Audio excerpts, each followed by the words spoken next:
Hello everyone, welcome to इन मारो tricks. मैं हूं डॉक्टर सविता कलशन और आज के इस लेक्चर में हम बात करने वाले हैं पार्ट 62 ऑफ PYQ सीरीज़, जिसमें हम कवर करने वाले हैं HPSC का पेपर, प्रीवियस ईयर पेपर। तो इसमें देखेंगे question number 51, which of the following bacteria is a redox mediator in microbial fuel cell. Microbial fuel cell में which bacteria is redox mediator in microbial fuel cell. तो option number D is the correct answer. Option number D क्या होगा, इसका correct answer होगा। Clear है। The next question क्या कह रहा है, which of the following process help in uptake of heavy metal इन बैक्टीरिया। कौन सा प्रोसेस जो है वो हेल्प करता है हमारा हैवी मेटल इन बैक्टीरिया को रिमूव आउट करने के लिए। तो correct answer is the bio accumulation. ठीक है, option number A is the correct answer. Bio accumulation में क्या होता है, uptake and accumulation of heavy metal by microbial cells. ठीक है, माइक्रोबियल सेल से हम क्या करते हैं, we can uptake and accumulate of heavy metal by microbial cell. Bio augmentation में क्या करते हैं, बताया था मैंने, एडिशन ऑफ सेलेक्टेड माइक्रोब। ठीक है, addition of selected microbe in bioaugmentation to enhance the biodegradation. ठीक है, बायो लीचिंग में क्या कर रहे हैं, use of microbe to solubilize the metal from the ore. ठीक है, use of microbe to solubilize metal from ore. And vermicomposting में क्या कर रहे हैं, decomposition of organic matter, organic waste using earthworm. क्या कर रहे हैं, decomposition of organic waste using the earthworm. तो करेक्ट आंसर क्या है, ऑप्शन नंबर 52 का अपटेक ऑफ हैवी मेटल इन bacteria. Uptake of heavy metal इन bacteria that is the bio accumulation. क्या करते हैं एक्यूमुलेशन में, अपटेक करते हैं। ऑगमेंटेशन में एडिशन ऑफ माइक्रोब करते हैं। बायो लीचिंग में use of microbe to solubilize the metal from the ore. ठीक है, solubilize the metal from the ore. Then next question क्या कह रहा है, question number 53, how bacteria help in metal extraction. Bacteria जो है वो कैसे हेल्प करता है मेटल एक्सट्रैक्शन में। तो बेसिकली क्या होता है आपका, तो अगर मेटल एक्सट्रैक्शन कर रहे हैं तो हम क्या करेंगे, ऑक्सीडेशन ऑफ ओर करेंगे। ठीक है, ऑक्सीडेशन ऑफ ओर। तो bacteria help mainly through the oxidation of ore के प्रोसेस के थ्रू जो है बैक्टीरिया को हेल्प मिलती है फॉर द रिडक्शन। ठीक है, जैसे एसिडोथायोबैसिलस है आपका, एसिडोथायोबैसिलस फेरी ऑक्सीडेंस ऑक्सीडाइज क्या करते हैं आपके आयरन को Fe2+ को Fe3+ में ऑक्सीडाइज कर देते हैं। सल्फर को सल्फेट में आपका क्या करते हैं, ऑक्सीडाइज कर देते हैं विच सॉल्युबलाइज द मेटल सल्फाइड, जिससे क्या होता है आपका सॉल्युबलाइजेशन ऑफ मेटल सल्फाइड हमें देखने को मिलता है। तो ऑक्सीडेशन करते हैं हम इन दी मेटल एक्सट्रैक्शन के लिए। ठीक है, देन नेक्स्ट क्वेश्चन क्या कह रहे हैं, question number 54, what type of indicator is chlorophenol red. Chlorophenol red जो है वो किस तरीके का इंडिकेटर होता है आपका, it is the colorimetric indicator. It is the colorimetric indicator. ठीक है, क्या होता है आपका, कलरीमेट्रिक इंडिकेटर होता है जिसमें एसिड बेस रिएक्शन जो है, एसिड बेस इंडिकेटर होता है। बेसिकली हम क्या करते हैं, क्लोरोफिनॉल रेड जो है आपका क्या है, एसिड बेस इंडिकेटर है, जिसको हम कलरीमेट्रिक इंडिकेटर के नाम से भी जानते हैं। ठीक है, पीएच ट्रांजिशन रेंज इसमें कितना रहता है, 5.2 पे येलो होएगा और 6.8 पे क्या होएगा, रेड हो जाएगा। 5.2 पे क्या रहेगा आपका, 5.2 पे येलो रहेगा और 6.8 जैसे ही पीएच आएगा तो 6.8 पीएच पे क्या हो जाएगा आपका, रेड हो जाएगा कलर। ठीक है, रेड कलर हो जाएगा। तो क्लोरोफिनॉल इज कलरीमेट्रिक इंडिकेटर। ठीक है, it is the colorimetric indicator. Then next question क्या कह रहे हैं, which one cannot be considered as the characteristics of standard solution. It will be sufficiently stable, react rapidly with the analyte, react more or less completely with the analyte, undergo a non-selective reaction. तो question number 55 का आपका correct answer है option number D. Option number D is the correct answer, that is not undergo non-selective reaction. ठीक है, that is undergo a non-selective reaction.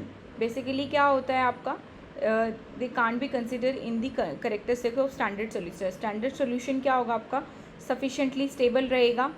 ठीक है, rapidly react rapidly with the analyte, analyte के साथ react करेगा rapidly, react मोर और less completely with the analyte, ठीक है। स्टोकोमेट्रिकली जो है आपका रिएक्शन हमें देखने को मिलेगा, and that undergo a non selective reaction. Option number D is the correct answer. Then next question क्या कह रहा है, क्वेश्चन नंबर 56 कि आपको why does the colour of SeSCN solution appear red, ठीक है। तो इसमें क्या होता है, आपका थायोसाइनाइड आयन्स होते हैं, SCN आपका क्या है, थायोसाइनाइड आयन, ठीक है।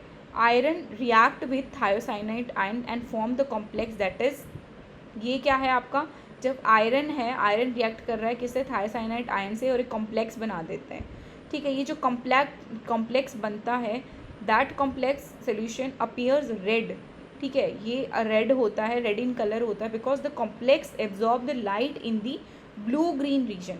क्यों, क्योंकि कॉम्प्लेक्स जो है वो कहाँ पर आपका लाइट एब्जॉर्ब कर रहा है, they absorb the light at the blue green region due to charge transfer transition reflecting a red colour. क्यों, क्योंकि जो रेड कलर है वो आपका क्या करता है, चार्ज को ट्रांसमिट करता है, ठीक है, चार्ज को क्या करता है, ट्रांसमिट करता है, और ग्रीन रीजन में क्या करता है, एब्जॉर्बेंस हमें देखने को मिलता है। तो करेक्ट आंसर क्या होगा, absorb in complementary green region and transmit the red colour. Option number B is the correct answer, ठीक है। एब्जॉर्ब क्या होगा आपका, ग्रीन रीजन में ये एब्जॉर्ब होता है और ट्रांसमिट करता है रेड कलर को, that's why this solution appears the red colour, ठीक है। देन नेक्स्ट क्वेश्चन नंबर क्या कह रहा है, 57, aldehyde and acetone, aldehyde and acetone can be distinguished by, this is distinguished by iodoform test, this is distinguished by iodoform test, clear है।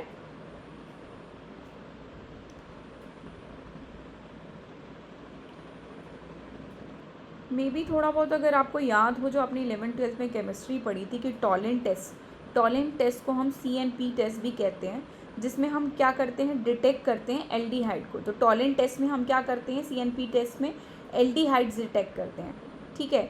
Filling test की अगर हम बात करें तो फिलिंग टेस्ट में हम डिस्टिंग्विश करते हैं एल्डिहाइड और कीटोन्स में। एल्डिहाइड और कीटोन्स में जब हमें डिस्टिंग्विश करना होता है तो हम क्या करते हैं, फिलिंग टेस्ट करते हैं। आइडोफॉर्म टेस्ट क्या करता है, it identify the methyl ketones, methyl ketones को जो है ये क्या करता है आपका, डिस्टिंग्विश करता है। It identify the methyl ketone and ethanol, ठीक है। एल्डिहाइड और एसीटोन को क्या करता है आपका, डिटेक्ट करता है आइडोफॉर्म टेस्ट, क्लियर है। देन नेक्स्ट क्वेश्चन क्या कह रहे हैं, dirty green precipitate are obtain from copper salt, iron salt, calcium salt, lead salt. तो डर्टी ग्रीन प्रेसिपिटेट जो है आपके किससे बनते हैं, डर्टी ग्रीन प्रेसिपिटेट जो है आपके आयरन सॉल्ट से बनते हैं, किससे बनते हैं, आयरन सॉल्ट से। तो option number B is the correct answer, ठीक है। Fe2+ जो है वो जब हाइड्रोक्साइड आयन के साथ जब रिएक्ट करेगा तो FeOH2 जो है आपका फॉर्म करेगा, जो डर्टी ग्रीन प्रेसिपिटेट जो है वो बनाते हैं। अगर कॉपर सॉल्ट जो है वो ब्लू प्रेसिपिटेट बनाता है आपका, ठीक है। कैल्शियम सॉल्ट जो है वो आपका क्या बनाता है, white precipitate. Calcium salt white precipitate, copper जो है आपका ब्लू प्रेसिपिटेट बनाता है। लेड सॉल्ट जो है वो अभी आपके क्या बनाते हैं, वाइट प्रेसिपिटेट फॉर्म करते हैं, क्लियर है। देन नेक्स्ट क्वेश्चन नंबर 59 क्या कह रहा है, which of the following is a amphoteric oxide, zinc oxide, magnesium oxide, sodium hydroxide, calcium hydroxide. तो क्या होगा इसका करेक्ट आंसर, एम्फोटेरिक ऑक्साइड। ये सारा 12th वाली केमिस्ट्री पूछ रखी है, लेकिन हमारे लिए थोड़ा सा जो है वो डिफ़िकल्ट है, बिकॉज एनवायरमेंटल केमिस्ट्री में हमारे को इतना डीपली कभी पूछा नहीं जाता है अदर एग्ज़ाम्स में, ठीक है।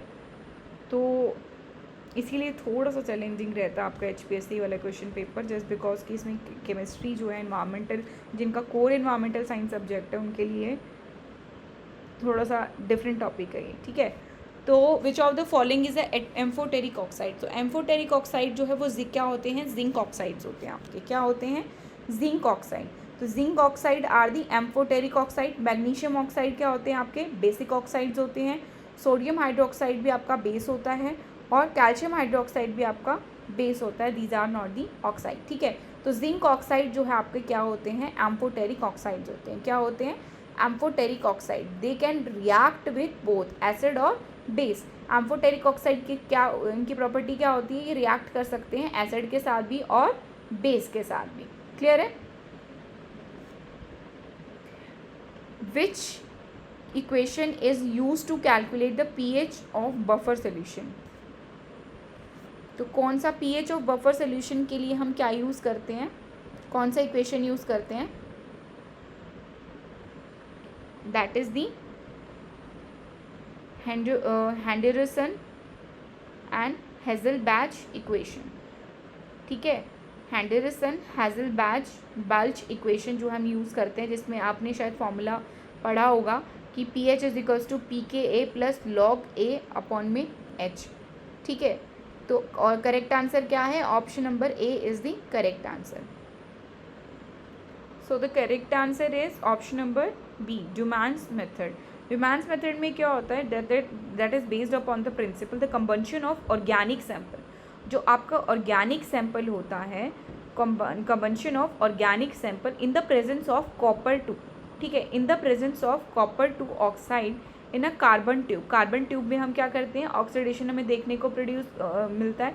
और क्यों क्या प्रोड्यूस करता है? आपका CO2 प्रोड्यूस करता है, वाटर प्रोड्यूस करता है, नाइट्रोजन प्रोड्यूस करता है, स्मॉल अमाउंट ऑफ नॉक्स जो है वो प्रोड्यूस होता है इन दी ड्यूमान्स मेथड। ठीक है, तो nitrogen gas is then measure to determine the nitrogen content, जिसकी हेल्प से हम क्या करते हैं? नाइट्रोजन गैस का मेजरमेंट जो है, नाइट्रोजन कंटेंट का मेजरमेंट हमें देखने को मिलता है इन दी ड्यूमान टेस्ट। तो CO2, water, nitrogen, small amount of nitrogen oxide are form. ठीक है, तो पाउडर फॉर्म में कॉपर जो है हम यूज़ करते हैं। क्लियर है? जल्दान मेथड की अगर हम बात करें, इसमें क्या होता है? Digestion of H2SO4 to convert the nitrogen into ammonia. Nitrogen को अमोनिया में कन्वर्ट करते हैं, देन टाइट्रेट करते हैं और कॉमन फॉर नाइट्रोजन टेस्ट के लिए हम इसको यूज़ करते हैं। बायूरेट टेस्ट की अगर हम बात करें तो प्रोटीन डिटेक्शन के लिए यूज़ किया जाता है। लॉरे मेथड जो आपका किसके लिए यूज़ करते हैं? This is also for protein. ठीक है, नेक्स्ट क्वेश्चन क्या कह रहे हैं? Which statement is not correct? Eriochrome black T is a indicator use for titration of Mg2+ with EDTA. There are 6 complexing group in EDTA. As soon as all the free Mg2+ is titrated, the EDTA displays the indicator from the magnesium, causing a color change from blue to red. The titration of calcium and magnesium with EDTA is done at pH 10 using ammonium chloride buffer. तो यूक्रोम black T indicator जो है हम किस लिए use करते हैं? That is use to magnesium ion titration with EDTA के लिए हम यूज़ करते हैं। ठीक है, जिसमें 6 डोनर ग्रुप्स आपके प्रेजेंट होते हैं। ठीक है, 6 कॉम्प्लेक्सिंग ग्रुप्स आपके प्रेजेंट होते हैं। कलर चेंज जो है आपका ब्लू से रेड होता है। ठीक है, कलर चेंज रेड से ब्लू होता है, ना कि ब्लू से रेड। तो option number C is the incorrect answer. Not correct पूछा है ना, तो कलर चेंज क्या होगा? रेड से ब्लू कलर आपको चेंज देखने को मिलेगा। और calcium and magnesium ion at pH 10 using ammonia to ammonium chloride buffer जो है आपका फॉर्म होता है। क्लियर है? तो नेक्स्ट करेक्ट आंसर क्या होगा आपका? Red. Option number C is the correct answer for question number 62।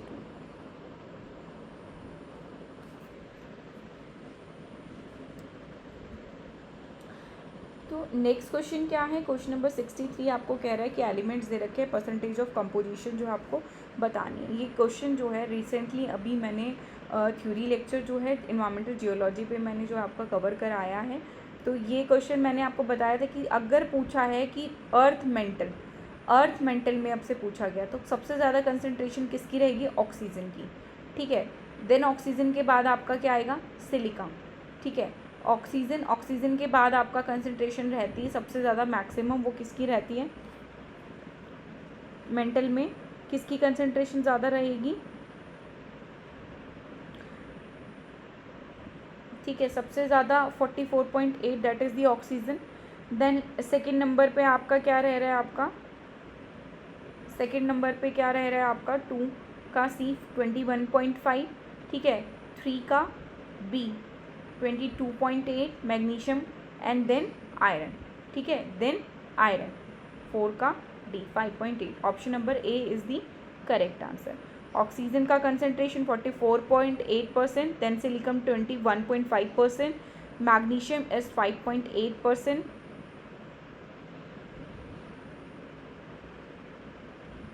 एक सेकेंड,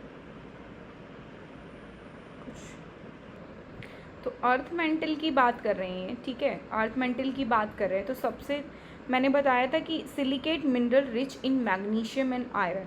तो आपके जो मैग्नीशियम और आयरन रिच मिनरल्स हैं वो कहाँ पर लोकेटेड होते हैं?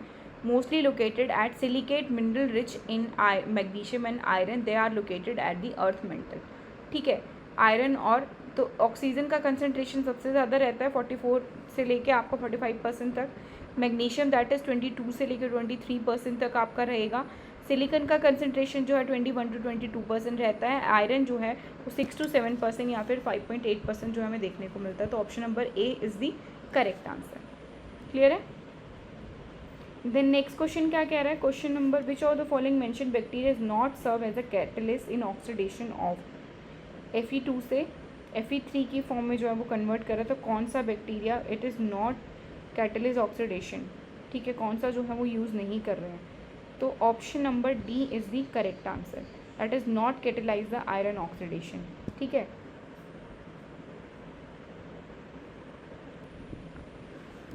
तो आपका मॉन्ट्रियल प्रोटोकॉल कब आया था? 1987 में. क्योटो प्रोटोकॉल कब हुआ? और अर्थ समिट इन जोहान्सबर्ग 2002 में हुआ आपका, है ना? ठीक है, 2002 में हुआ. बाली समिट कब हुआ? तो ऑप्शंस के हिसाब से अगर हम देखें कि मॉन्ट्रियल प्रोटोकॉल 1987, तो बी का 4 किस में है? ऑप्शन नंबर ए में. ठीक है, देन आपका ए का क्या है? बाली समिट कब हुआ? 2008 में हुआ. क्योटो प्रोटोकॉल कब आया? That is in Kyoto protocol 1986. Earth summit Johannesburg, D का 3 शायद. वैसे इसका करेक्ट आंसर जो है ऑप्शन नंबर ए बन रहा है. मॉन्ट्रियल प्रोटोकॉल 1987 में हुआ. ठीक है, क्योटो प्रोटोकॉल जो है वो आपका 1997 में हमें देखने को मिला था.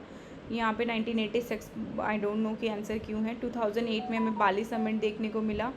और साथ ही साथ अगर हम बात करें तो अर्थ समिट जो है वो जोहान्सबर्ग 2002 में जो है हमें देखने को मिला. Option number A is the correct answer.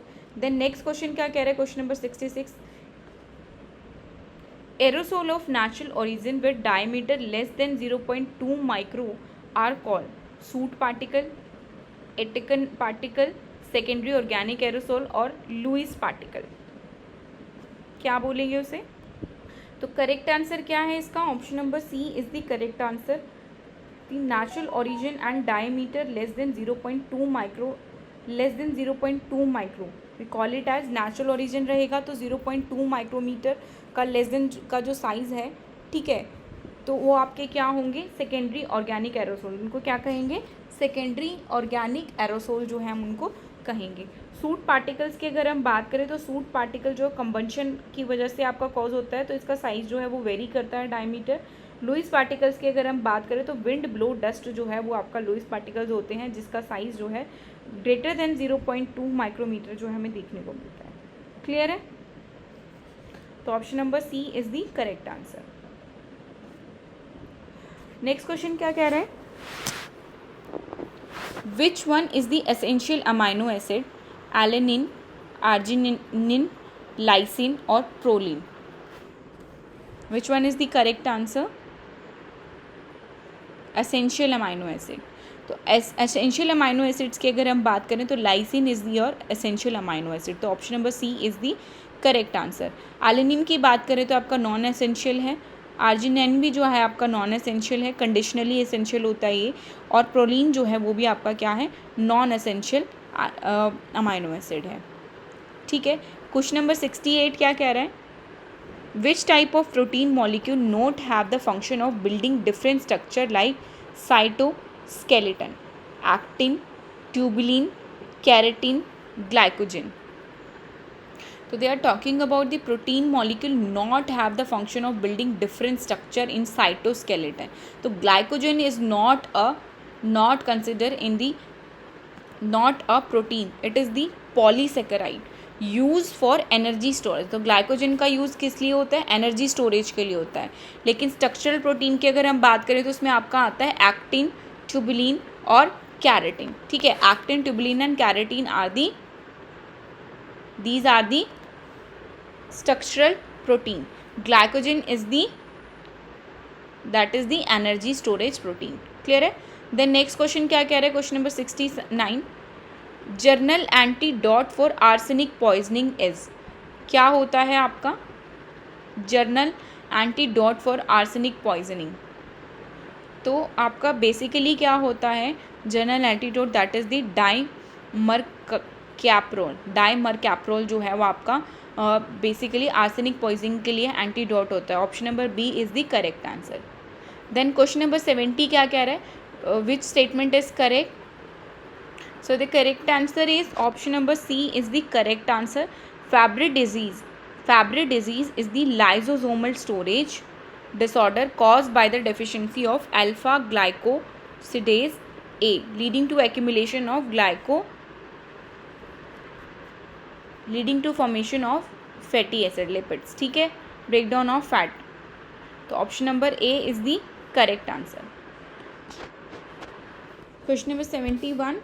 Adult human hemoglobin consists of 2 subunit, 4 subunit, 3 subunit, 2 subunits.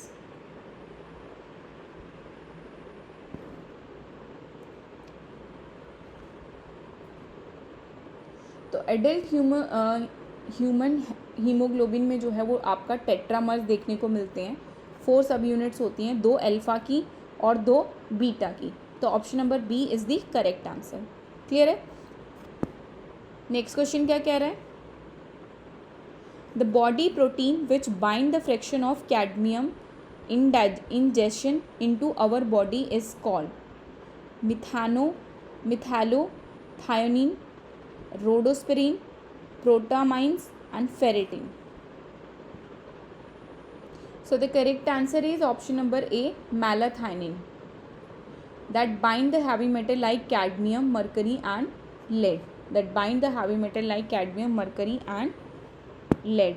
And help in detoxification and metal homeostasis. Clear है? Next question. The major biochemical effect of lead is interfere with the transcription, interfere with the heme synthesis, affect the synthesis of acetylcholine, interfere the glycerol and fatty acid synthesis. So the correct answer is option number B. Next question. Which enzyme is responsible for the oxidation reaction that occur in food, mostly fruit, vegetable, that turn the food brown? Polyphenol oxidase, bromelain and seripatase enzyme and papain. So the correct answer is option number A. Option number A is the correct answer. Phenolase और catazole deoxidase. ठीक है. The next question क्या कह रहा है? The first hormone discovered was a substance name. First hormone discovered was a substance name is thyroxine. ठीक है. The correct answer is thyroxine. Next question क्या कह रहा है? Which instrumental technique has more sensitivity as compared to other? सबसे ज़्यादा sensitive कौन सा होएगा आपका इसमें से? तो neutron activation analysis is more sensitive to mole per litre. ठीक है, neutron activation analysis are more sensitive.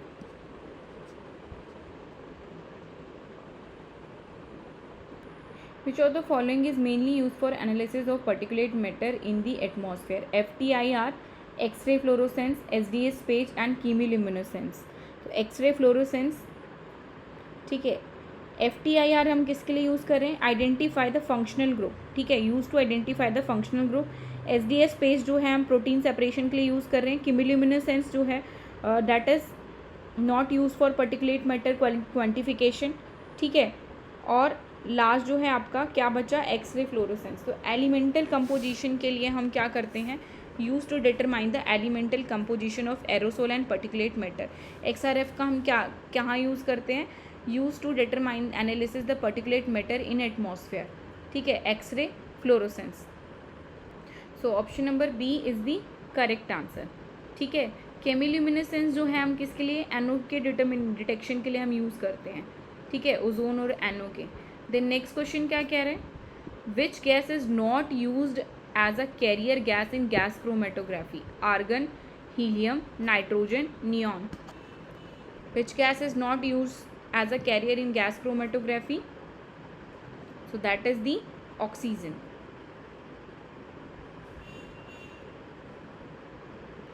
So neon is not used as a carrier gas in gas chromatography because this is rarely used due to high cost and limiting benefits, ठीक है।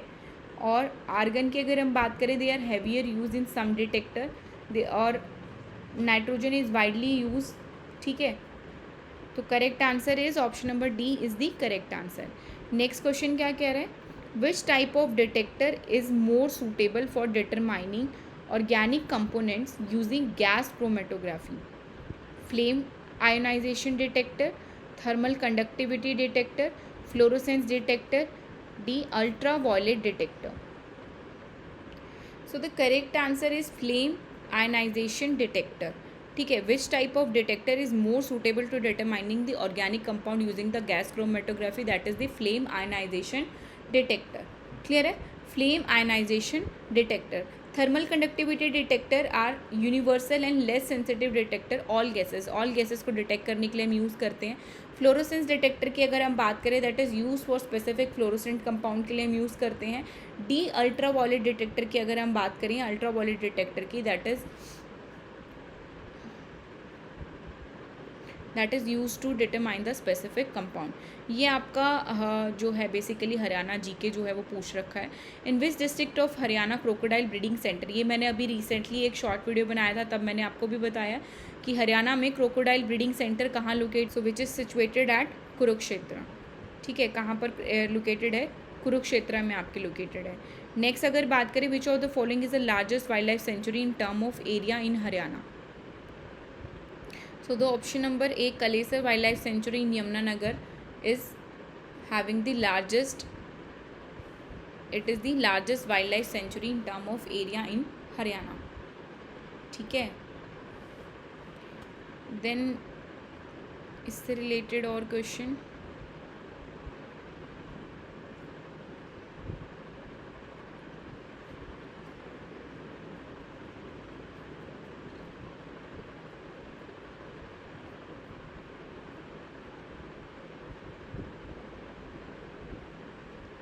Then अगर question number 86 देखें, ये भी आपका environment से related है।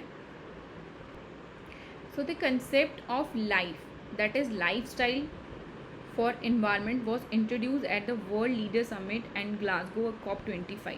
This is incorrect because the concept of life was introduced by prime minister Narendra Modi at 26th United Nation climate change conference of party 26, not a conference of party 25। तो life का जो concept है ये introduce किया था by the prime minister Narendra Modi in COP26, not in COP25, ठीक है। Glasgow में हुआ था, that is correct, but COP26 में हुआ था। तो ऑप्शन नंबर 1 जो है आपका इनकरेक्ट हो गया। 2 की अगर हम बात करें तो world environment day celebrated every year in 5th June, that is correct. और 3rd की अगर हम बात करें, it is the part of mission life a comprehensive and non exhausted list of 75 individual, ठीक है। Life action has been identified across the 77 themes.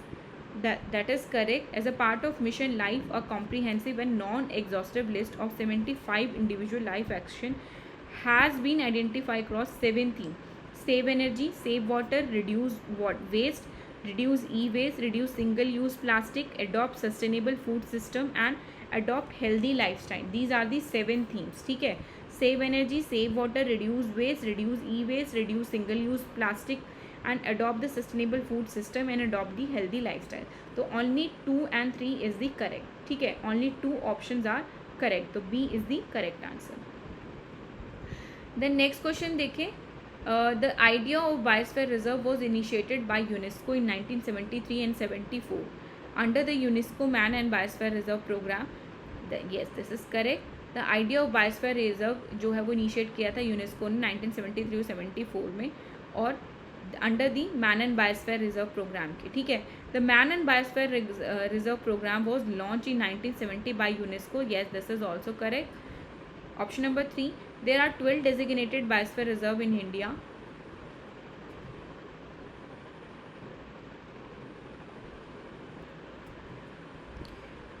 So initially अगर हम बात करें तो India recognised by 12 biosphere reserve by the UNESCO. तो correct answer क्या है? Option number D is the correct answer. 1, 2 and 3 is the correct answer. Next question देखते हैं। Consider the following statement. Option number 1, the Convention on Biological Diversity was adopted during the Earth Summit held in Rio de Janeiro in 1992. 2. India ratified CBD in 1995 and thereafter enacted the Biological Diversity Act 2002. This is incorrect. The objective of CBD are conservation of biological diversity, sustainable use of component, and fair equitable sharing and benefit arising out the use of genetic resources. So the correct answer is option number 1 and 3 जो है आपके correct हैं, ठीक है। Option number C is the correct answer for this question, ठीक है। तो CBD जो है उसको अडॉप्ट किया गया था 1992 रायो अर्थ समिट के दौरान, ठीक है। इंडिया ने जो है 1995 में जो है इसको रेटिफाई किया, और बायोलॉजिकल डाइवर्सिटी एक्ट 2002 लेकर आए थे, ना कि 2008, ठीक है। तो ऑप्शन नंबर सी जो है वो आपका करेक्ट है। 1 and 3 is the correct answer only. The next question, 1. Under the National Air Quality Monitoring Program and reference to vehicular pollution, step taken include ethanol bleeding and land discipline, leapfrogging from BS4 to BS6 fuel standards. 2. National Air Quality Index was launched in 2017 starting with 34 cities. 3. The order to involve people in effort to control air pollution, the government organized campaign called Harit Holi. How many of above is statement are correct? So statement 1 and 2 जो है आपका correct है, because India skipped the BS4 norms and moved directly to BS4 to BS6. That is correct. BS6 से 4 से सीधा BS6 पे जो India ने skip करा, ठीक है। और national air quality index NAQI was launch in 2017, started with 34 cities. तो NAQI launch in 2014, but the major city coverage in organisation in 2017 started with 34 city. That is correct, ठीक है, that is correct. Option number 3 जो है incorrect है। तो no campaign name in हरित होली, देर कोई भी कैंपेन नहीं है हरित होली के नाम से। जो हरित होली जो है public campaign include the Swachh Bharat ओड event scheme and national clean air programme जो आपका वो स्टार्ट किया गया था। तो option number 1 and 2 is the only 2 options are correct है, ठीक है।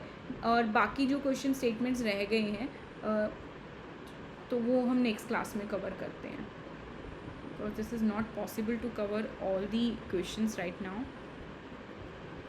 इसे तो शायद 1-2 ही रह गए हैं, चलो कर लेते हैं आज ही कवर, ठीक है। प्लास्टिक वेस्ट मैनेजमेंट रूल और सॉलिड वेस्ट मैनेजमेंट रूल का। सो the correct answer for this question is option number 1 देखें तो the rule increase the minimum thickness of plastic carry bag 30 से 60 माइक्रोन जो आपका कर दिया गया था, that is correct. Option number 2 जो है वो करेक्ट है आपका। The rule introduce a fee to plastic carry bag, to introduce a fee for plastic carry bag, that is also correct, ठीक है। Fee for plastic carry bags, ठीक है।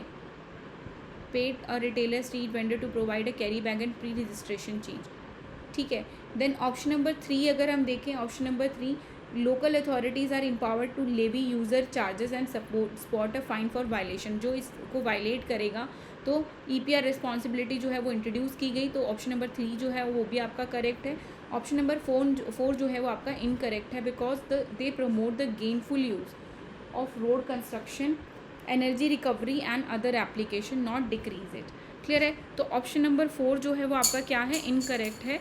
तो करेक्ट आंसर क्या होगा यहाँ पर?